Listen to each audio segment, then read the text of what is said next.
Eu vim aqui hoje representar o movimento Evolução Sustentável, em que a gente se junta principalmente para poder fazer divulgação científica e acompanhar tudo que está acontecendo relacionado ao meio ambiente.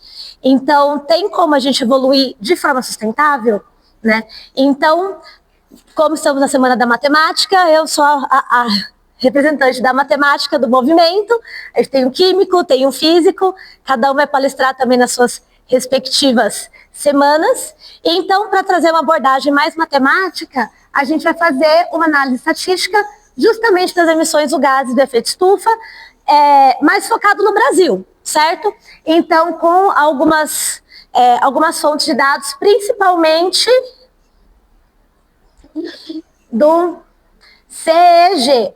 Então, o Sistema de Estimativas de Emissões e Remoções de Gases do Efeito Estufa, ele é uma iniciativa do Observatório do Clima. E aí, então, ele vai fazer todo esse levantamento da produção e estimativas anuais das emissões de gases do efeito estufa.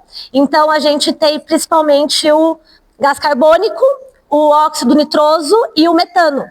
Tá? Então, aqui eu usei como base documento de 2021, certo? Que ele vai fazer a comparação de 2020 e 2021, certo? Então, quando a gente começa a analisar, aqui a gente já vê quais são os principais setores que são responsáveis pela maior quantidade de emissão dos gases do efeito estufa. Tá? Então, 2020 e 2021, a gente tem principalmente aqui, olha, quase metade é a mudança de uso da terra e floresta, basicamente queimada e desmatamento. Então, só com as queimadas e desmatamentos, nós estamos liberando 50% de todos os gases do efeito estufa que são liberados no Brasil.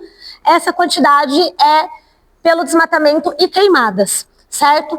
Daí a gente tem 25% que é da agropecuária, 18% da energia, 4% dos processos industriais e 4% de resíduos em 2021, certo? Esse levantamento ele é feito anualmente, tá? Então, provavelmente agora no final do ano vai sair o mais atualizado, tá? Então, esse documento é muito interessante, depois eu posso passar o link para vocês, eu coloco a minha apresentação, e os links das fontes, tá? Para vocês poderem ter acesso também, tá? Então, aqui a gente pode ver, desde 1990 até 2021, como que foi sendo essa parcela, né, das emissões dos efeitos daqui já em quantidade de gigatoneladas de CO2, certo? Então, a gente vê que a energia começa a aumentar e a gente já teve realmente uma emissão de desmatamento e queimada muito maior, certo? Nos anos 90. Porém, isso não quer dizer que tá bom, certo? Então, é muito interessante a gente entender, principalmente o quê? Que a gente tem a pensar na emissão bruta e na emissão líquida.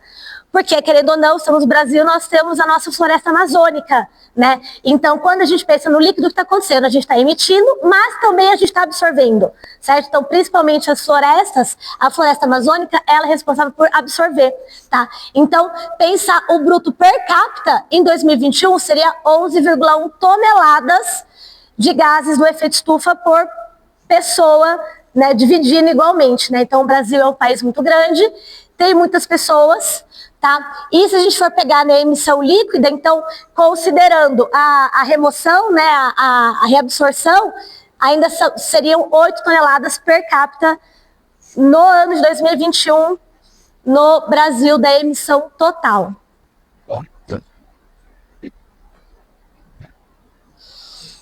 E aí, dentre todos aqueles processos, eu vou explicando mais ou menos cada um deles, tá? Quais são os principais. Então, eu vou começar da energia e processos industriais, que a energia está valendo os 18%, junto com os 4% de indústria, que, querendo ou não, também consome muita energia, certo? Então, se a gente for analisar justamente aqui a emissão de gases nas atividades dos setores de energia e PUIP, que é justamente o da atividade industrial, certo? Então, esse vermelhinho primeiro aqui é transporte, o segundo é a indústria. A nossa geração de eletricidade estava se mantendo bem, tá? No finalzinho agora a gente está tendo um aumento, porém, como a gente ainda energias renováveis no Brasil, nesse sentido, geração de eletricidade, a gente ainda está tranquilo por conta da hidrelétrica, certo? Então não tem tanta emissão, por exemplo, como se a gente dependesse de queima de combustíveis fósseis. Porém, a gente tem no transporte aqui já uma grande parcela. Então, aqui no roxinho, edifícios, né? Então, justamente na parte da construção, a agropecuária, tá? Então, da energia, a parte industrial da agropecuária, então os tratores, né? Então, todos esses processos industriais relacionados à agropecuária. E aqui, a produção de combustíveis, tá aqui. Então, nós temos esses dois maiores setores energéticos que são responsáveis por eliminar esses gases na atmosfera, que é o transporte e a indústria, certo? Então, aqui a gente tem justamente no transporte. O principal aqui, o pretinho, qual que é? Óleo diesel. Então, imagina um país do tamanho do Brasil, como a gente tem que transportar as coisas básicas, e essas coisas básicas são sendo transportadas por caminhão a diesel. Então, é muito preocupante, a gente tem que realmente pensar nisso. E olha quanto que está tendo aumento. Óleo diesel e gasolina. Aí aqui tem o amarelinho, gás natural, quase não dá para ver. O etanol hidratado, tá? Então a gente tem o etanol, nós temos carros flex, tá? Então se a gente for analisar, as emissões do transporte, 42% é dos caminhões, com 31% dos automóveis. Depois a gente tem aviação, certo? Que enquanto a gente está preocupado com o jatinho da Taylor Swift, a gente tem caminhões a diesel que, né? Que tadinho do jatinho dela, perto do quanto que a gente está eliminando de transportar coisa por esse Brasil inteiro com diesel, né? Então, uma das primeiras coisas que a gente tem que se questionar é a questão do transporte, né? E justamente para queima de combustíveis fósseis, tá? E aí o problema é que a atividade industrial, o segmento industrial, ainda é de difícil redução de emissões, né? Por exemplo, diferente da desmatamento e queimada, que a gente tem como prevenir, principalmente com leis, tá? A industrial, a gente ainda depende de algumas tecnologias, né, que ainda não são totalmente consolidadas, a gente precisa de pesquisa nessa área. Então, querendo ou não, na indústria, a gente ainda está meio estagnado e existem alternativas, né? Porém, a gente tem que ter investimento em eficiência energética, reciclagem e principalmente na utilização de combustíveis renováveis.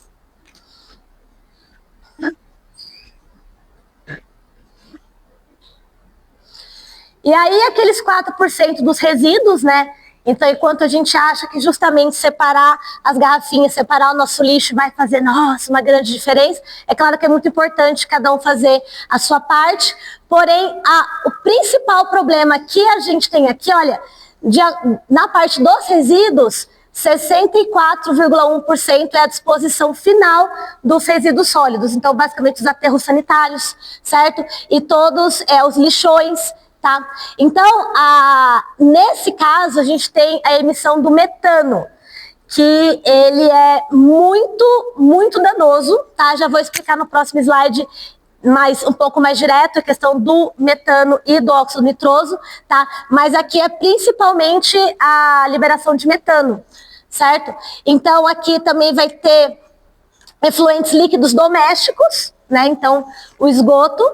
A incineração e queima, ali está 1,7%. Efluentes líquidos industriais, 6,1%. Tá? E o tratamento biológico ali, ó, 0,1%. Tá? Então, o tratamento biológico dos resíduos, ele libera pouquíssimos gases do efeito estufa. Tá? E aí, uma das coisas mais importantes que a gente tem é justamente, né, a recuperação do metano nos aterros sanitários através da recuperação do biogás, né? Então, mostrando como é importante a gente conseguir, aqui em 2021 foi 20% das emissões, elas foram recuperadas, tá? Então, aqui são a emissão sem a recuperação do metano e aqui é com a recuperação do metano, certo? Então, aqui justamente, quando a gente tem essa recuperação, a gente consegue ter essa queda, essa diminuição. Então, é muito importante também que a gente pense na disposição dos nossos lixos, né? Então, ter composteiras e a reciclagem, principalmente, vai ajudar bastante a reduzir isso aqui, mas também é uma parcela muito pequena. Isso aqui é 4% do total de emissões dos gases de efeito estufa no Brasil todo, né?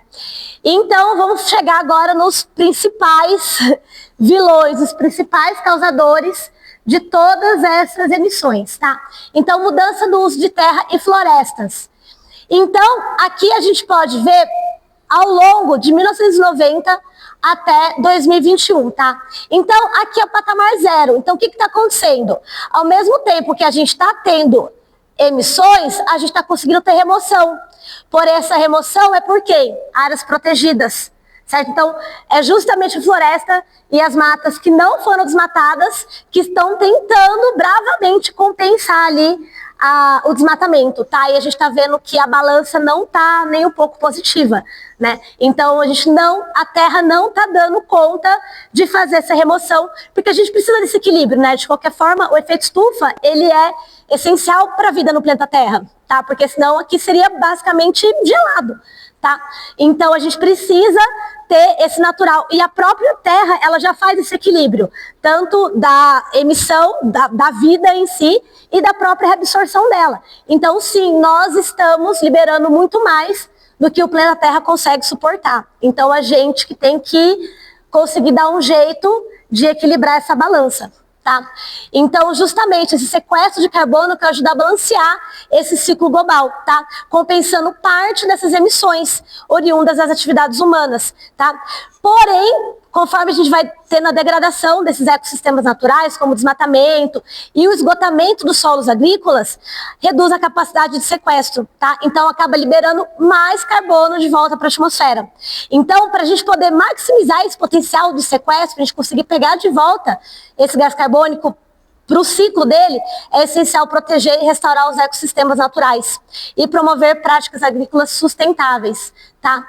Então, aqui, se a gente for pegar emissões brutas e emissões líquidas. Então, enquanto o Amazonas está aqui em terceiro na emissão bruta, aqui, ó, tadinho, um pouquinho que ele está conseguindo recuperar, não está nem perto do quanto que esses aqui estão tirando a mais, tá? Então, no líquido já está fazendo o balanço do quanto foi emitido, menos o quanto foi recuperado, tá? Então, assim, a gente ainda está com bastante déficit, né? Então, precisamos realmente reduzir de alguma forma, tá? Então, as árvores, elas vão absorver esse CO2 durante a fotossíntese e vai armazenar na biomassa, nos troncos, nas raízes, nas folhas e nos solos, tá? Então, ecossistemas florestais maduros, exatamente como a Amazônia, ela tem grande capacidade de armazenar carbono.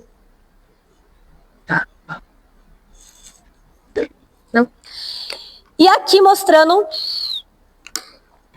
o perfil das emissões por atividade econômica, tá? Então, justamente sem a questão do mudança do uso da terra, que seria o desmatamento e as queimadas, tá? Então, aqui nós temos a agropecuária com uma fatia muito grande, desde 1990 até 2021, tá? Então, a gente vê aqui o transporte, a proporção aqui do transporte com a agropecuária, o de energia. Só agora, nesse gráfico, na laranjinha, que a gente consegue visualizar o comercial, residencial e setor público. E aqui, o da indústria, tá? Então, a gente ainda tem uma responsabilidade muito grande, justamente da agropecuária, tá? Então, aqui o desmatamento, em grande parte, criminoso, especulativo e descolado da produção da riqueza, distorce essa curva nacional de emissões. Então, olha o quanto que está sendo desproporcional em relação ao que a nossa atividade diária mesmo de economia está causando. Pode deixar, porque depois eu vou ter que usar aqui tá? Não precisa. Tá? Então, vamos lá para ele. O último setor que faltou a gente analisar, justamente a agropecuária, certo? Então, aqui a gente tem desde 1970 até 2021, tá? Então, toda a evolução aqui das emissões do gases de efeito estufa da agropecuária. Então, da onde que vem esses gases, tá? Então, esse amarelinho aqui é o maior fermentação entérica. É o arroto do boi, certo? Então, é justamente, né, essas emissões é da digestão realizada pelos rebanhos de animais ruminantes, tá? Então, desde a fermentação entérica, né, que é o arroto e o pum do boi, também o tratamento e disposição que os dejetos desses animais recebem, que é o manejo de dejetos, que é esse aqui, ó, o azulzinho mais escuro, tá? Então, aqui é basicamente também o metano, certo? Aí aqui também os dejetos, o cultivo de arroz, e aqui esse verdão são os solos manejados. O que é o problema do solo manejado? É porque ele tem muita concentração de nitrogênio, que é também o que vai liberar o óxido nitroso. E esses nitrogênios, eles vêm basicamente dos agrotóxicos, certo? Então, esses defensores agrícolas são os que vão contaminar o solo e vão ser os responsáveis justamente, né, esse manejo do solo a liberar esses gases.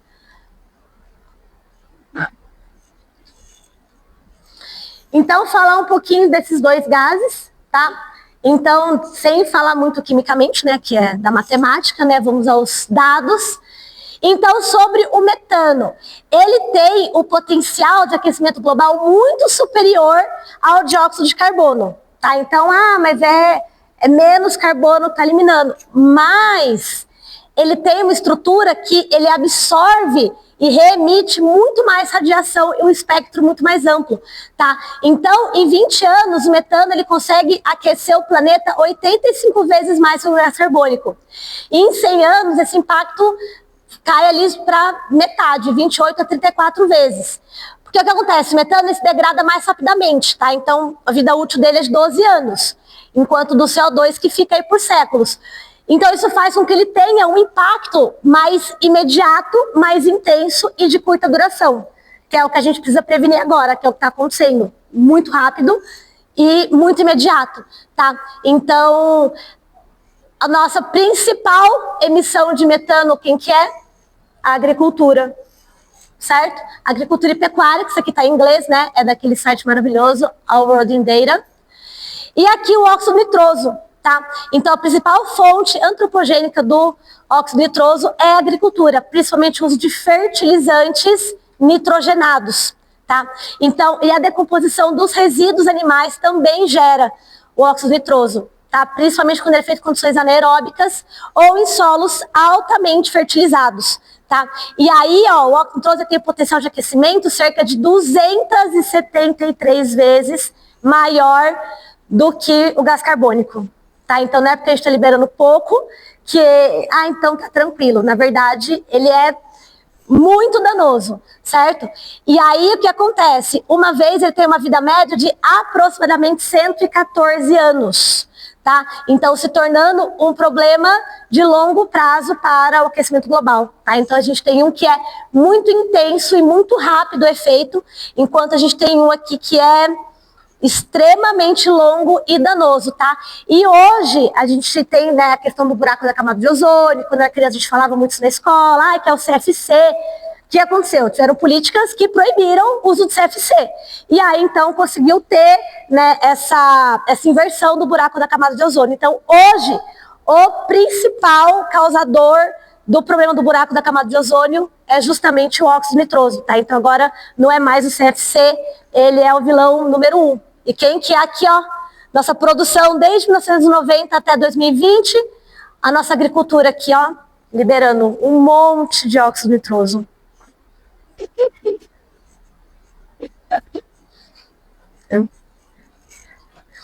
E aí, vamos fazer o seguinte, tá? Eu quis mostrar direto aqui o site para vocês, tá? Que ele tem muitos gráficos, então a gente vai comparar o Brasil com o mundo, ok? Como que está a nossa posição em relação aos outros países, ok? Então, temos aqui, olha só, podemos explorar muitos gráficos, certo? Aqui, ó, a emissão anual do CO2 por países, certo? Então, nós temos os principais aqui, nós temos China, Estados Unidos, aqui temos a Índia, aí aqui já temos Brasil, Rússia e essa região aqui da Indonésia, né? Indonésia, tá? E aí tem um gráfico muito interessante que eu queria mostrar para vocês, seria como que seria, por exemplo, sem a questão do desmatamento, tá? O gráfico que não considera a mudança de uso da terra, tá? Tem aqui o per capita, tá? Então, quando coloca o greenhouse, que é a estufa, considera todos os gases, tá? Não só o CO2, como esse aqui, por exemplo, tá? Então, olha aqui o nosso per capita, como tá, em comparação com os outros países. É muito legal, porque aqui a gente pode ver justamente lá de trás como que vai mudando. Então, esse site é maravilhoso para a gente poder pegar os dados. Então, tem alguns que a gente vê que consegue dar uma voltada, tem alguns que só pioram. Estados Unidos ali só piora. Vê que a China ainda tá, e agora melhorou. A China ainda tenta ali, tá? Porque é per capita, então a gente pensa, né, pela quantidade de pessoas que a gente divide, né? Então, realmente, a gente espera que quanto mais pessoas, maior a energia, maior o consumo, maior a produção, certo? Então, é interessante a gente pensar também justamente nisso.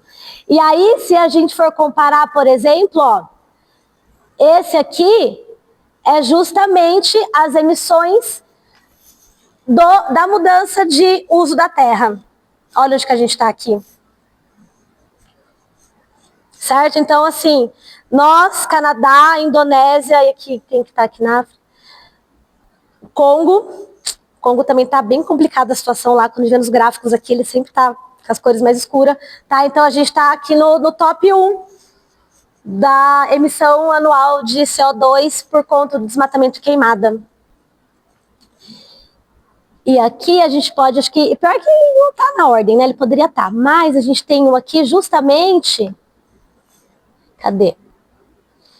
Que ele fala sem, vou achar.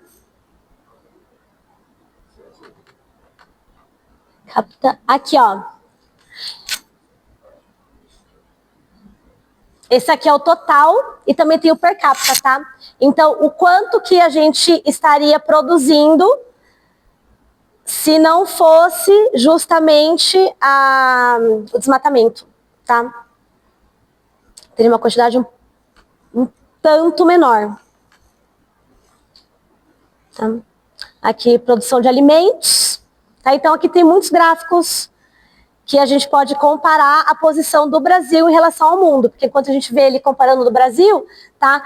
Então, em quase todos os gráficos aqui a gente pode ver que o acumulativo do desmatamento, certo? Mudança do uso da terra em 2022, tá?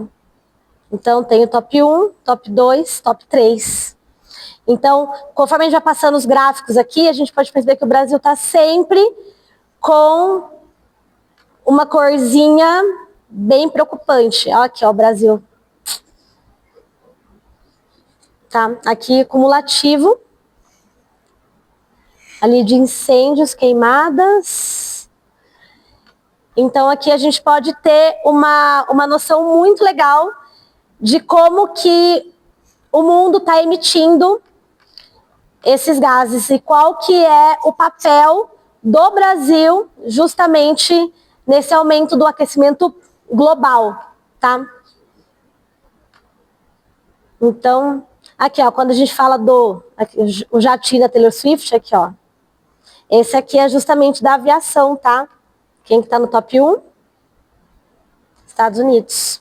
Né? Então, a gente tem aí o maior, claramente, um campeão, né? No caso, uma derrota para o resto do mundo, para os Estados Unidos, tá? Então, aqui é muito interessante, se vocês quiserem também depois, eu vou passar esse link para vocês terem acesso a todos esses gráficos, então que é muita coisa, eu coloquei aqui porque eu não consegui escolher qual colocar, tá, para vocês.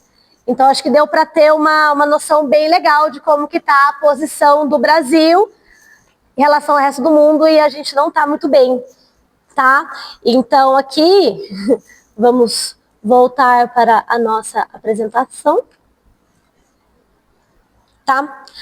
Aqui a gente pode ver, então, como que a gente pode fazer justamente para o setor da agropecuária conseguir fazer o papel dele para garantir que a gente consiga aumentar a nossa remoção, né? Além da questão da gente diminuir o desmatamento, na verdade, o que aconteceu? A gente conseguimos leis bem duras em relação ao desmatamento, até desapropriação de terras para que fosse desmatamentos ilegais, então as pessoas perdiam a terra, multas muito severas.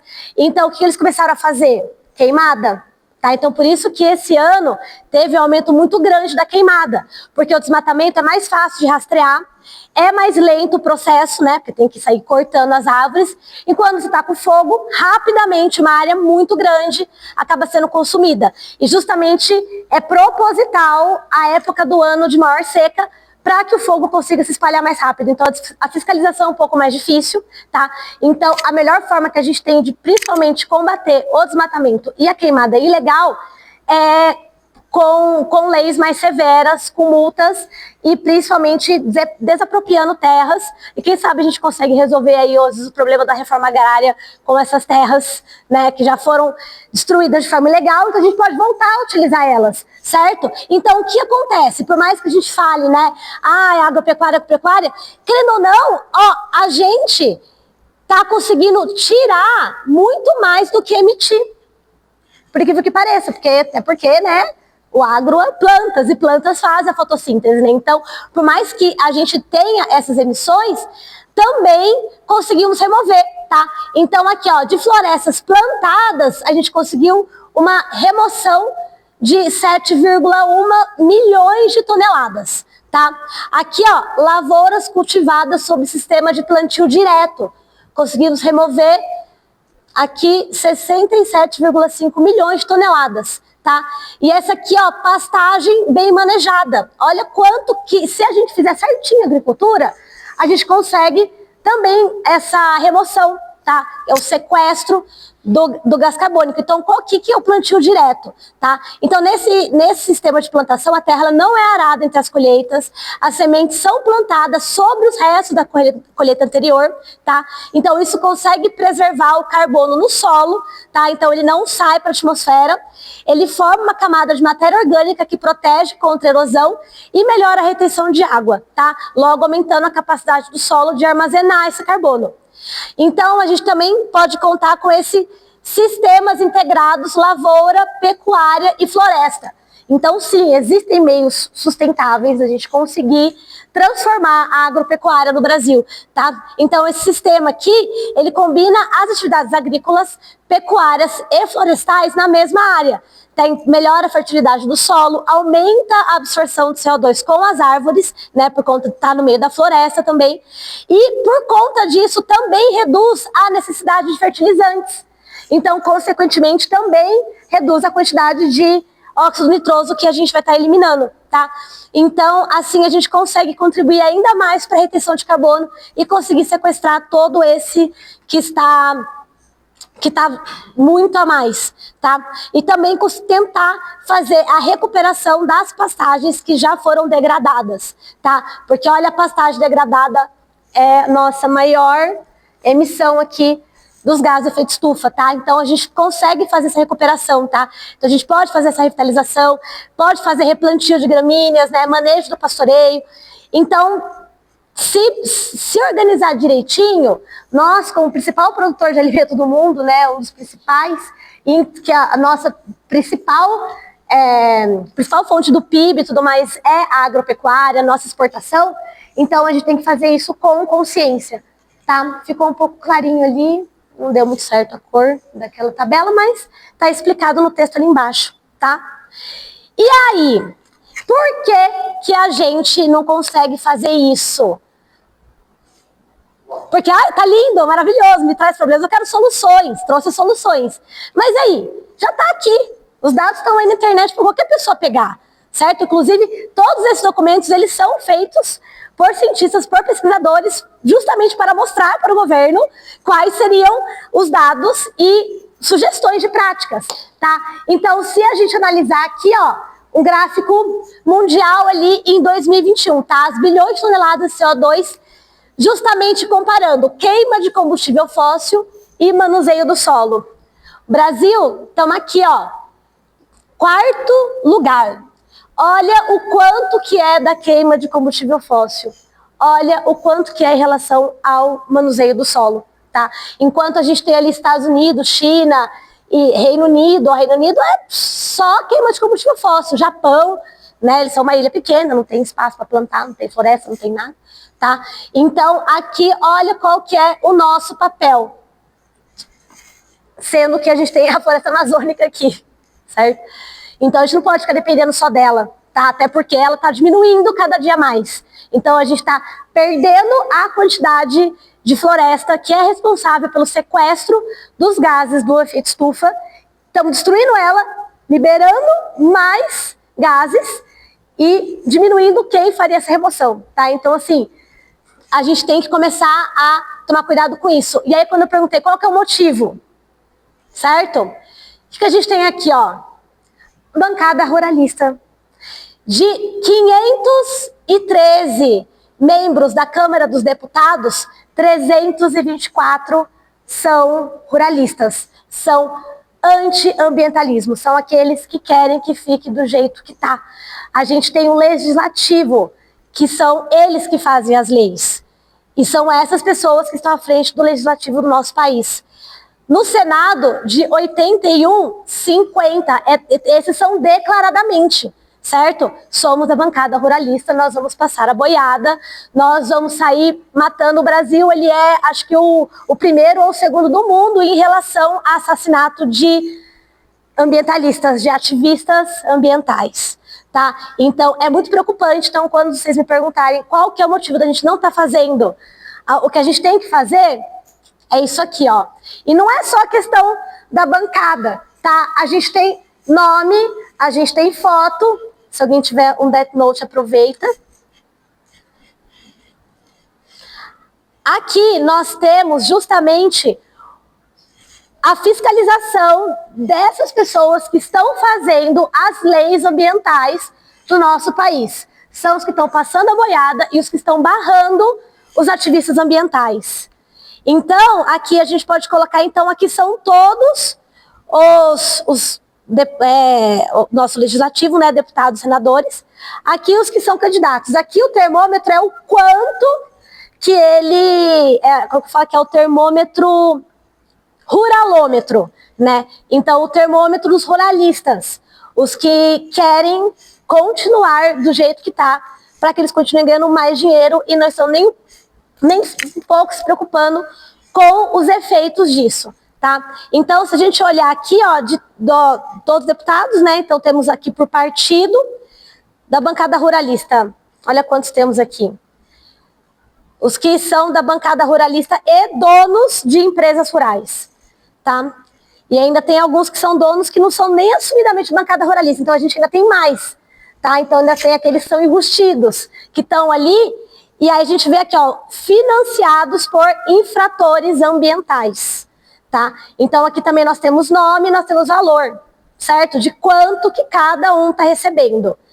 Esta querida aqui, ó, tá? Recebeu 240 mil reais de pessoas ou partidos ligados a infrações trabalhistas e ambientais, tá? Então, para essas infrações trabalhistas também temos regime análogo à escravidão. Cada dia a gente está encontrando mais casos e sempre relacionados aos ruralistas, tá? Então, aqui são as infrações ambientais, tá? Então, aqui nós sabemos exatamente quais são as pessoas que são responsáveis por isso, tá? Recebeu 125 mil reais de pessoas ou partidos políticos ligados a infrações ambientais. Tá? Então, essas pessoas, elas estão aqui, elas estão se reelegendo, elas são financiadas justamente por empresas rurais e por pessoas que querem manter do jeito que está, porque eles estão ficando mais ricos com isso, tá? E não estão se preocupando com as consequências que vai ter para o resto do mundo, tá? Então, quando eu mostrei ali os dados do Brasil, os responsáveis pelas emissões e também o nosso papel no mundo, e não tá bonito, tá? A gente não tá lá em 12º, a gente está em 4º. 3º, 7º, dependendo do que a gente está analisando, tá?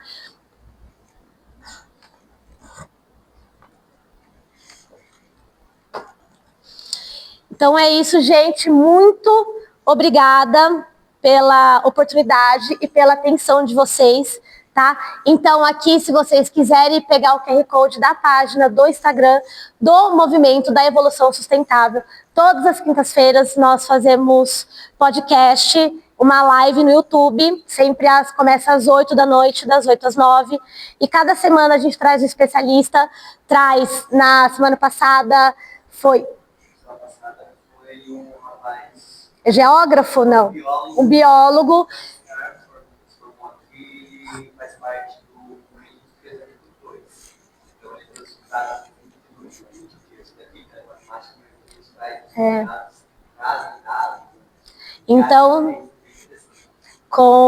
temos bastante várias pessoas muito legais que estão começando a entrar no movimento, né? Então também queria convidar vocês a fazer parte desse movimento, ajudar na divulgação dos dados, principalmente tudo baseado nos dados científicos, certo? Então a gente precisa começar a se mover e a gente viu que não é fácil, tá? E não adianta também a gente só separar o nosso lixo e fazer a nossa composteira, sendo que nós temos aí o buraco é bem mais embaixo. Certo? Obrigada, gente.